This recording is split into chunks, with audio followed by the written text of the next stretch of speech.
We are at our friends.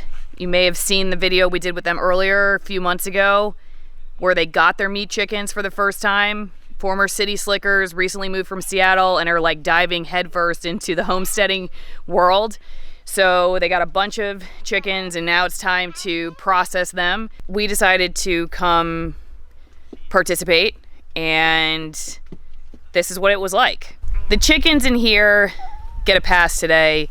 They're still a little small, so our friends are gonna wait a little bit to process them. The ones that are going to, as they say, get dispatched today are over here in this box to just kind of separate them and make them easier to grab. The process is basically take them out of there, put them in the cone, do the deed, put it in scalding water, put it in the plucker, and then cut up the parts and freeze it.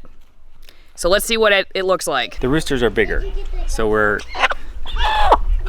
butchering them first. Since I'm new at it, I'm learning. I know that you put them in a certain way, and I probably do it different every time. So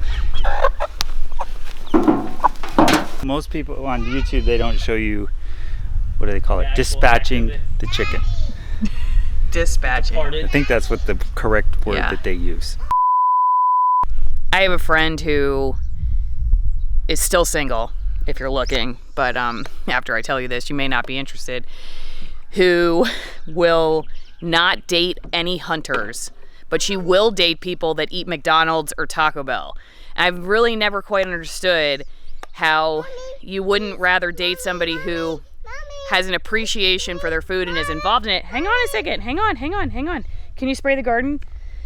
Why wouldn't you rather date somebody who is involved in their food versus somebody who just goes to, like, to me, I'd rather have an animal that has a great life and one bad day. That's why I always said if I had a ranch myself, I'm calling it one bad day ranch versus animals raised in circumstances that are bad for the animal welfare, bad for health, bad for the environment, but it's just fast, you're totally disconnected, and that would be that would be the choice over. I've never quite understood that. So I have a lot of respect for people who will be involved in their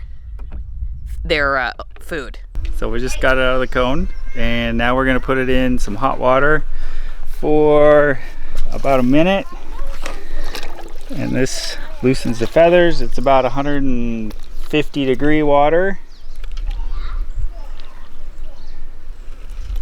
You kind of slosh it around to make sure it absorbs all the way to the skin. Megan was talking about some of her co-workers and how they're like, oh, so the big event is this weekend. Like, you know, everybody's all kind of beating around the bush and like super nebulous about it. And it's kind of funny to me how A, people don't think about where their food comes from. B, they have zero connection with it. C, they'll think that this is violent, right? Or that this is bad, but then they have no problem watching some of the movies or the shows like that are way more violent than this. So it's just, I was speaking to the level of cognitive dissonance that's going on in our world today. This is just a 55-gallon barrel. Cut the bottom out. Flipped it upside down. This is a 5/8 inch threaded rod. I took a piece of plywood, cut a circle. The bottom piece that I cut out here, I drilled holes in it about 2.5 inches apart and put these fingers in it, and then mounted it on the rod, tightened it top and bottom, sandwiched it, and you just crank it and it drags the bird across the fingers, which takes the feathers off.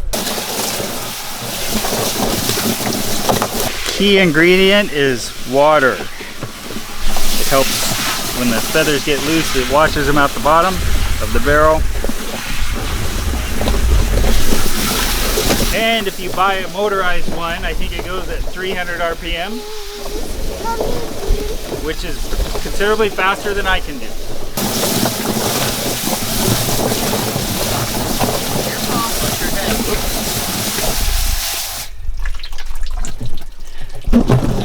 Me to crank while you spray, Jeff?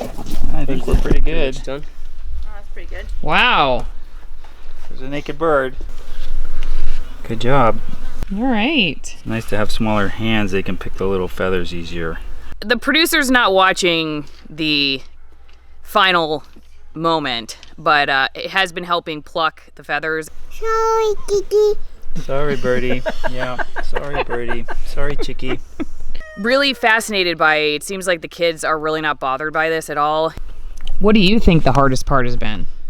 Learning how to dress them out correctly. I am still far from proficient at it. Yes. What was the hardest part about doing this last final goodbye? Oh, for me, it's the guts part. It's the getting the guts out of the middle. I still can't do that yet. Jeff's still doing all of that. So our family's reaction, Lynn doesn't really seem to care. Then again, he's a combat veteran, so we were not expecting him to be flustered. The producer's not watching the most bloody part. She's just kind of helping with the feathers afterwards and seeing the chickens before, and she seems totally fine. And I don't love that moment where you cut the neck and the bird flaps around.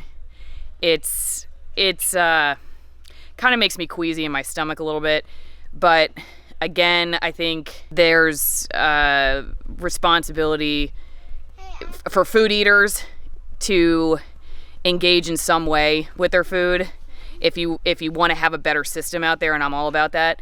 So I feel like I had to show up and participate, and if I want to eat chicken, otherwise I should just stop eating chicken. But if I want to eat chicken, I should know what it's like to get a chicken to your table. And so I'm glad to see reality.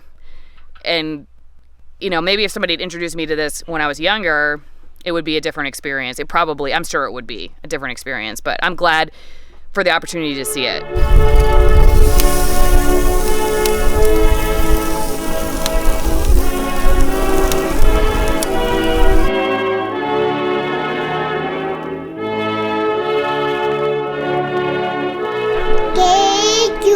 What do you think? No, I'm kidding. It's delicious. Jeff? It's very good. Any different from store-bought? I have to be honest, I haven't had store-bought in a while. What does affect, like, at least psychologically, the taste of this is knowing exactly where this bird came from. Very moist and good. Tastes like chicken? Tastes like chicken. So, I recommend if you're a food eater, in some way, maybe you don't have to go do everything we did today, but to participate in some way, knowing more about where it comes from and what it took to get your meal to the table. Just a suggestion. It's helped us, for sure. Okay, well, don't forget to like, share, and subscribe. We'll see you next time.